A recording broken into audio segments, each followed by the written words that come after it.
मैत्रिणींनो, घरात आपल्याला उपयुक्ती ठरणाऱ्या काही टिप्स पाहूया.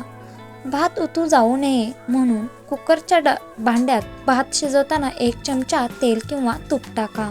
भाज्या लवकर शिजण्यासाठी कुकरमध्ये पाणी टाकताना 1 चमचा मीठ किंवा लिंबाचा रस घाला.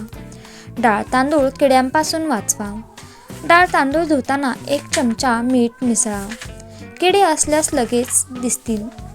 कांदे कापताना डोळ्यात पाणी येणार नाही. कांदा कापण्यापूर्वी 10 मिनिटे फ्रीजमध्ये ठेवा किंवा पाण्यात ठेवा. लिंबाचा रस काढण्यासाठी लिंबू कापण्यापूर्वी काही सेकंद मायक्रोवेव्हमध्ये गरम करा.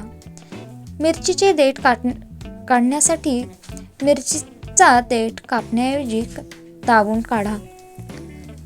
हात चुरचुरणार नाहीत. आलं किसण्यासाठी आलं कापण्यापूर्वी थोडा वेळ फ्रीजमध्ये ठेवा. लसूण सोलण्यासाठी लसूण थोडा वेळ गरम पाण्यात भिजून ठेवा.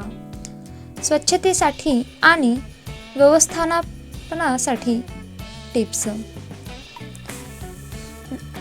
ओट्यावरील डाग काढण्यासाठी लिंबू आणि मीठ वापरून ओटा स्वच्छ करा.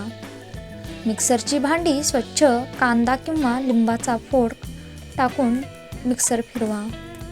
भांडी चमकवण्यासाठी बेकिंग सोडा आणि व्हिनेगर वापरा. ओल्या फडक्यांचा वास. फडके गरम पाण्यात लिंबाचा रस टाकून धुवा. कचरापेटीचा वास येऊ नये म्हणून कचरापेटीत थोडी बेकिंग सोडा पावडर टाका. फ्रीज स्वच्छ ठेवण्यासाठी लिंबाचा रस आणि बेकिंग सोडा वापरा. इतर उपयुक्त टिप्स पाहूया.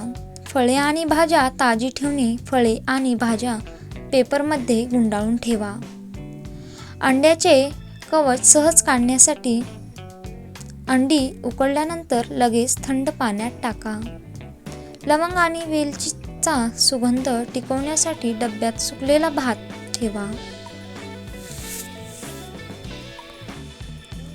चहापत्तीचा वापर. चहापत्ती फ्रीजमधील वास शोषून घेते. मसाले ताजे ठेवण्यासाठी मसाले हवाबंद डब्यात ठेवा.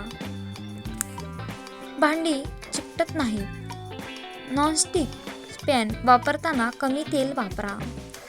स्वयंपाकघर व्यवस्थित ठेवण्यासाठी प्रत्येक गोष्टीसाठी जागा निश्चित करा.